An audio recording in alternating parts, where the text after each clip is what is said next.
Welcome and congratulations on your new job. It feels great having a new job. And because you've gotten a new job, I'd like to ask you a favor. If you'll take out your phone and if you'll see the QR code right there for Google, it'd mean a lot to us if you could give us a review. Now, while you're doing that, I want to tell you about our referral program. We pay you $25 for each person that you refer to us that completes their assignment with perfect attendance. So before you leave today, just be thinking about who do you know that you could refer and talk to someone here in the branch and they'll kind of get you started on that. Because we're always posting our jobs, we want you to know what other jobs are out there that maybe could work for your friends. So now I'd like you to click on this QR code so you can like and follow us on Facebook. And that's where this branch posts a lot of their jobs so you can see what's out there and you can kind of push your friends to it and you can take advantage of that referral program. All right, let's get your orientation started. I want you to make the absolute most out of your opportunity with us. And the first thing I want you to do each and every day is focus on having a great mental attitude. Some days it's very easy to walk in the front door with a great attitude. Some days are harder though. And what I find works really well for me is if I just stop and remind myself of everything that I'm grateful for. And I go through and just think through all the things that I have and the things that have been done for me. And that tends to get me moving in the right direction and it puts me in a better mental attitude. So whatever you need to do, take that time, get yourself in that right mental state before your shift each and every day. All right. Now, along with that, I want you to get plenty of rest because some of the shifts we work here, they're long, right? You might be working a day shift. You might be working a night shift, whichever one it is. I want you to get as much sleep as you can because it will affect your performance. And I want you to be your best every day. And along with rest, you've got to eat good food and snacks and drink plenty of water. If you neglect any of those things, it really could affect how you feel at work and it'll affect your performance. And I want you to keep that job. I want you to keep that paycheck.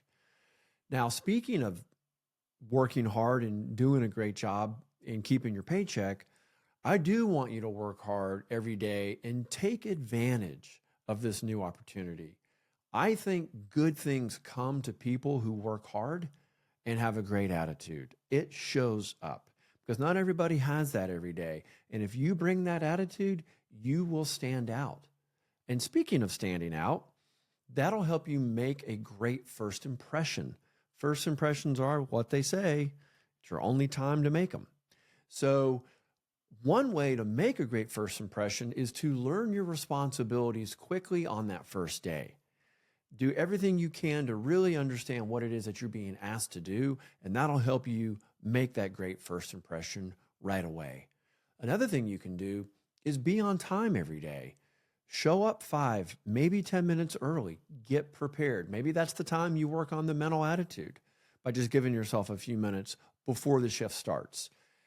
You see, we actually do have an attendance point system, and you need to take that seriously because if you accumulate 9 points for being late, leaving early, or a no call, no show, you're going to add up your points. And when you hit 9, your assignment will be ended.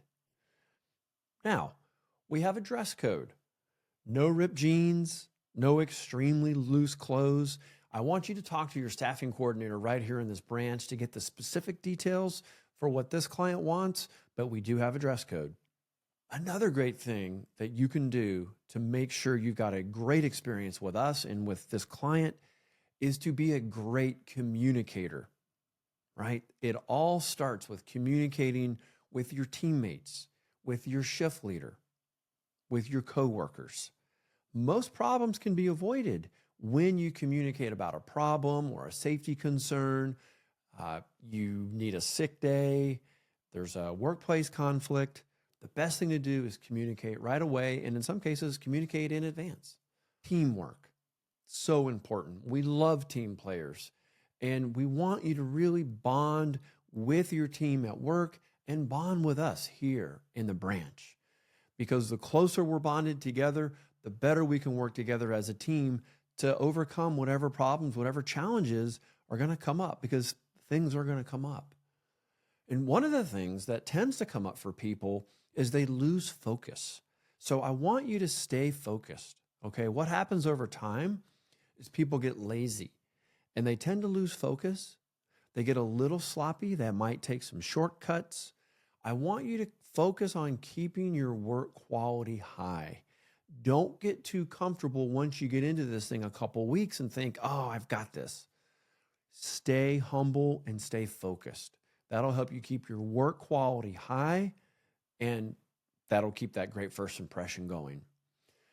Another thing to do, follow the instructions of your shift leader that you're given each day. You see, what's going to happen, a coworker is going to ask you to help them in one of their stations. And before you say, get up and leave your station, you want to make sure you get approval from your supervisor before you leave your station and go to theirs. So it's very important to follow the instructions and ask permission if you really feel like you need to leave your station. Now, I could have put this one first, but it's safety. Safety truly is our number one priority. I want you to be safe each and every day. I want you to get home safe with no incidents. And the best way to do that is to adhere to the PPE standards and whatever other additional safety standards that the client has on site for you. I want you to adhere to our PPE standards each and every day, even when you see other people are not adhering to it. You can't control someone else, but you can control yourself. And I don't want you to find yourself in a situation where, had you just been wearing your gloves, had you just been wearing your glasses, such and such wouldn't have happened. Okay. The best way to prevent it is just to keep your PPE on at all times. Let's move to something a little more serious, even more serious than safety. And that's how to handle a conflict when something goes wrong at work. Let's be honest. I mean, things are going to happen.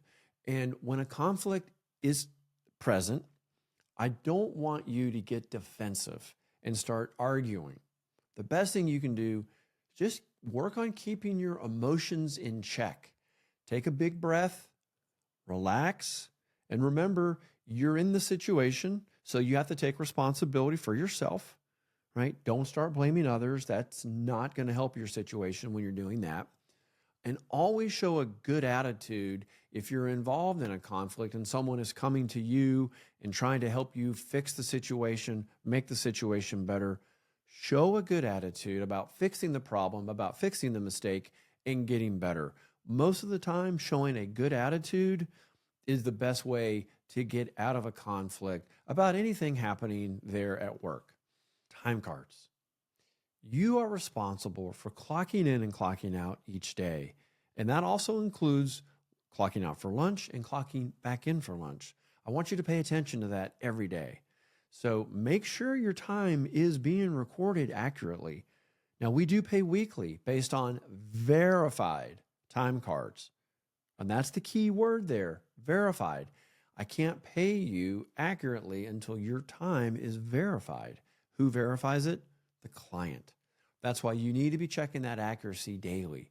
So if there is an error, if there is an IT issue that's happening that is preventing you from logging in or logging out, you need to notify us right away. Call the branch, call your shift leader over. Do that immediately. That goes back to that communication.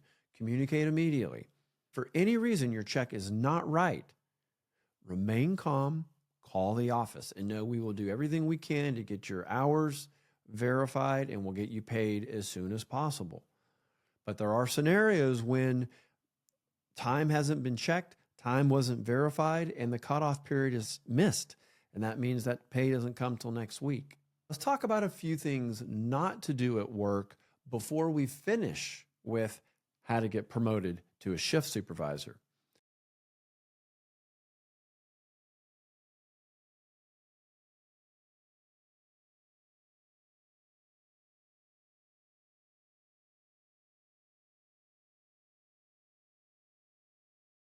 Let's talk about how to get promoted to shift leader. Many of you are here taking this new job because you want a new opportunity. You want to grow and you want to expand. And I want to help you do that. And the best way to get promoted to a shift leader is to do the job of a shift leader before you're actually given the title, before you're given that promotion, because you can show the team that you're ready to step into it. And here are some things you can do to show that you're ready to move into a shift leader position. Number one is you just display a great attitude and a willingness to learn more. You work well with coworkers. You work great with on-site leadership. You actually take a little bit of pride in doing good work, having good quality, and you encourage others to be their best. You follow all safety guidelines. You don't lose or forget your PPE on a daily basis. And instead of complaining about a problem, you start offering suggestions. You're looking for ways to make improvements on the work site. When you see a need, you meet the need. You strive for perfect attendance. All absences are excused, or you've got it documented with a doctor's note. I want you to understand not just your job, but the jobs that other people are performing. The more you know, the more you can help, the more you can manage and lead. And finally, be patient. Don't expect to be promoted in 30 days. The best way is to act as a leader and show management that you're ready and you can step in and do the job. I wish you all the success in the world in your new job.